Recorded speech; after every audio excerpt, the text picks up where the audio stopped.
Bonjour, bonsoir.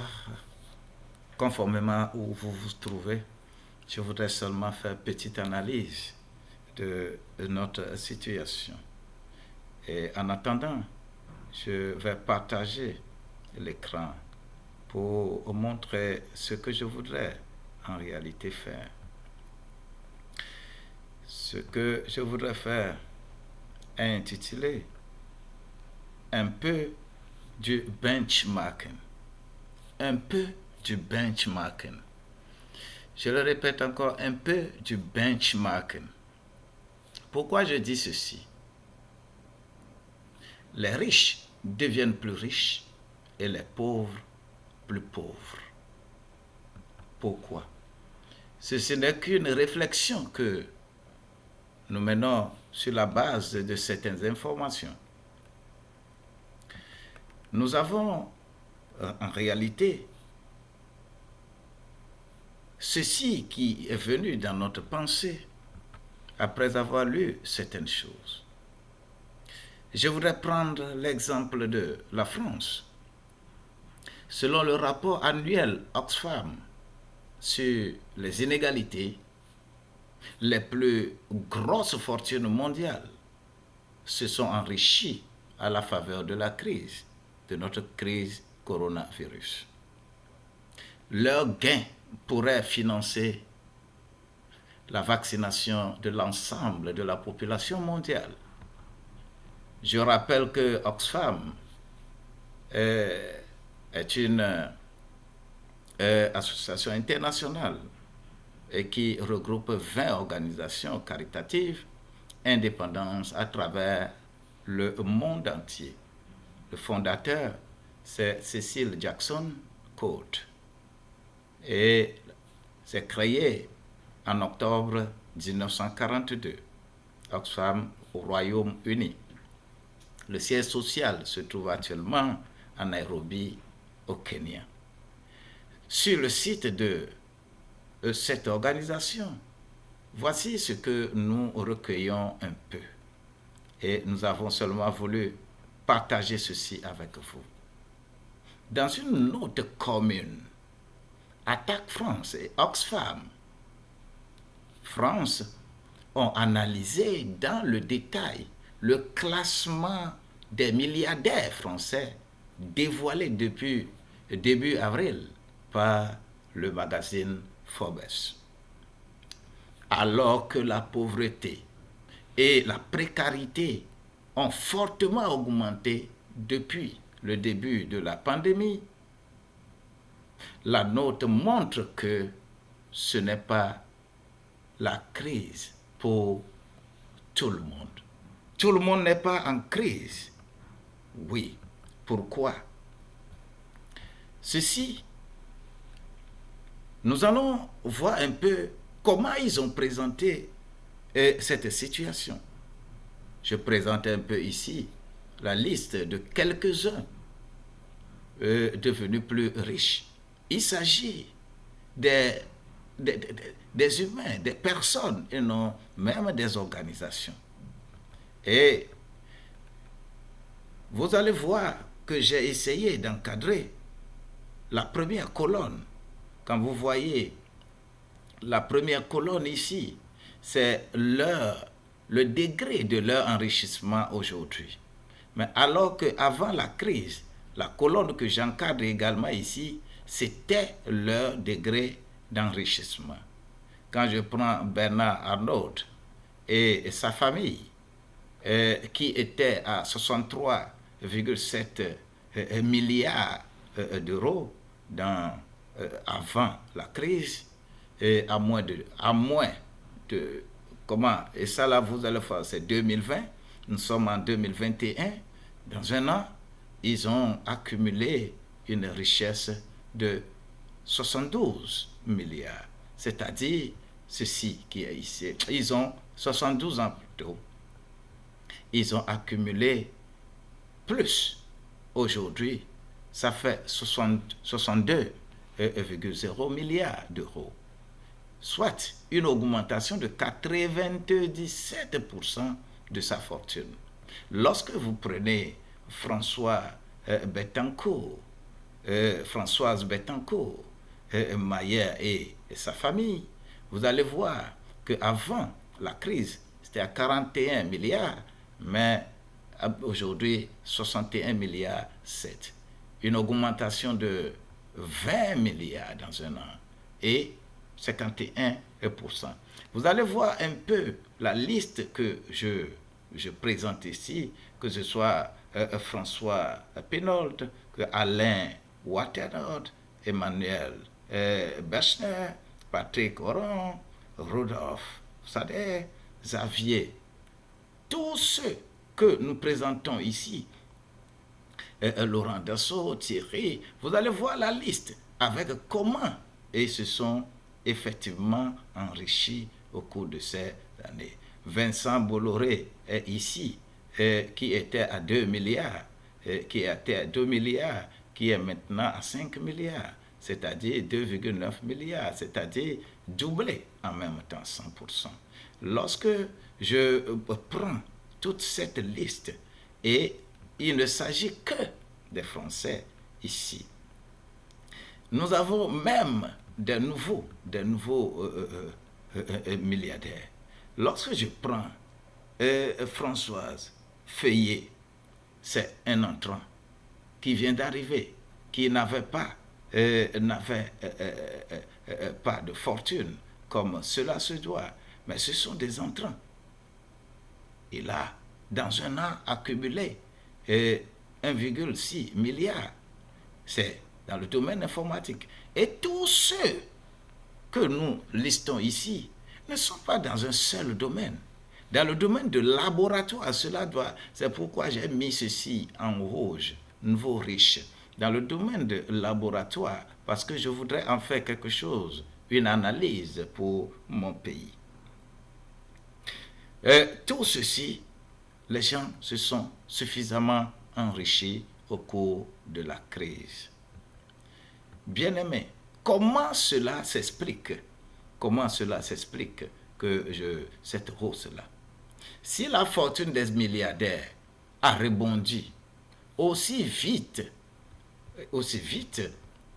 dès la fin du mois d'avril 2020, ce n'est pas grâce à la main invisible du marché. Comme nous le disons, la loi de l'offre et de la demande sur le marché, ce n'est pas cela qui importe ici. Ce n'est pas cela.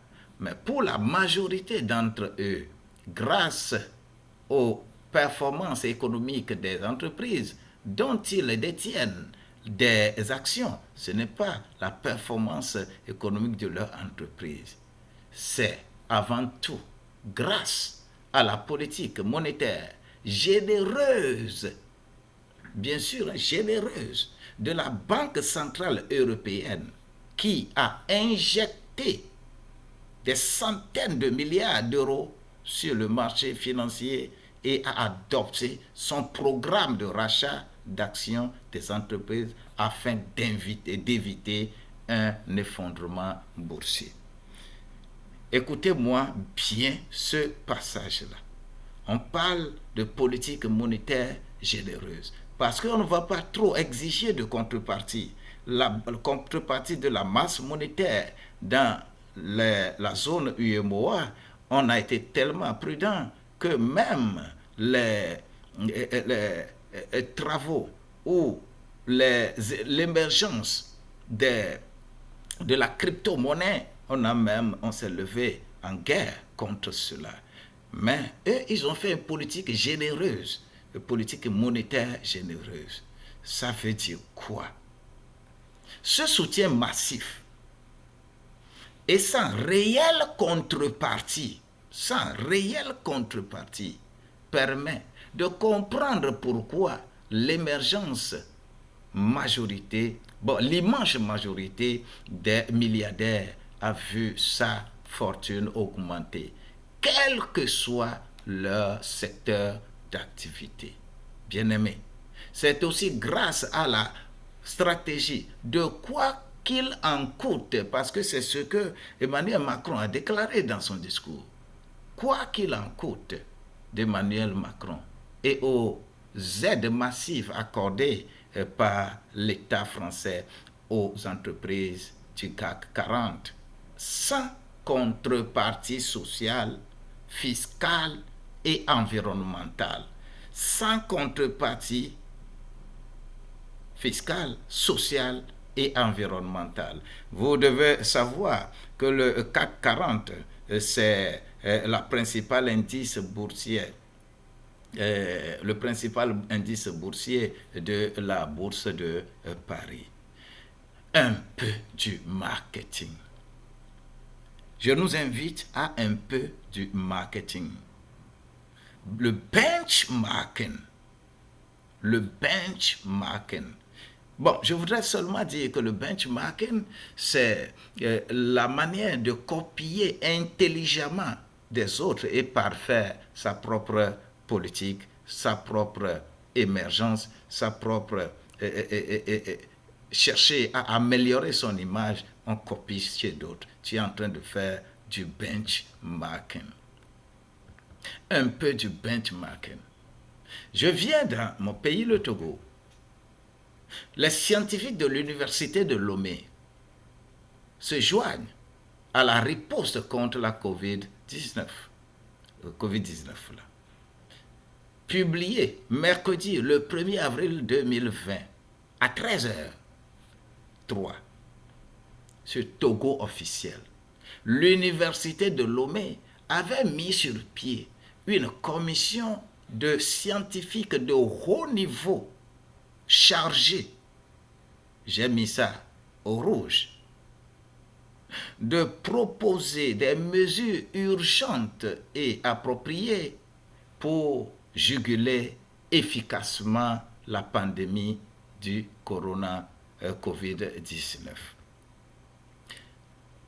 Cette commission ad hoc et pluridisciplinaire était composée d'enseignants-chercheurs, biologistes, de microbiologistes, d'infectiologues, de virologues, de pharmaciens, de pharmacologues, de juristes, d'économistes, de sociologues, de psychologues et d'anthropologues auxquels ont été associés des praticiens phytothérapeutes. Oui. Alors, il sera notamment question pour ces experts placés sous la responsabilité du directeur national de la recherche scientifique d'explorer des pistes de conciliation entre la médecine moderne et la pharmacopée traditionnelle pour une proposition de traitement efficace.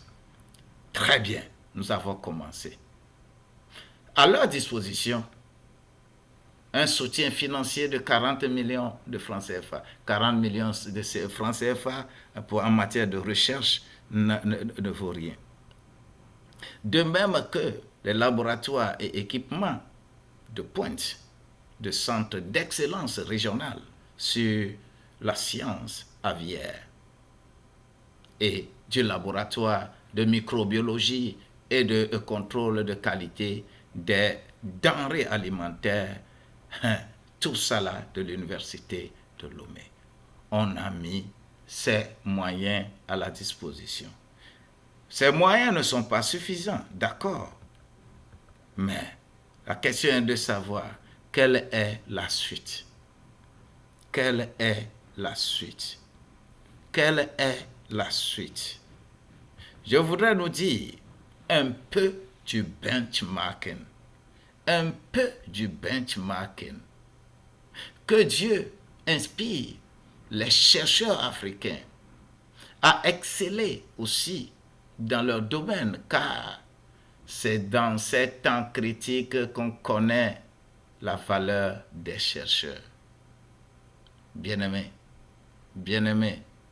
c'est quand c'est difficile. Il ne faut pas chercher à les copier, il ne faut pas chercher à les imiter seulement les autres, il faut chercher aussi. Nous avons beaucoup de têtes pour chercher. Que Dieu nous inspire et que nous nous tournons vers Dieu et Dieu nous donnera la solution à toutes choses. Soyez bénis, encore bénis, bénis, bénis, et que Dieu bénisse l'Afrique, que Dieu bénisse le Togo, que Dieu bénisse l'Afrique et que Dieu bénisse le monde entier. Pasteur Boniface Agoutavi, expert consultant en finances locales. Que la grâce de Dieu soit avec vous. Je vous aime bien et soyons ensemble. Soyez inspirés aussi. Dis-moi Amen.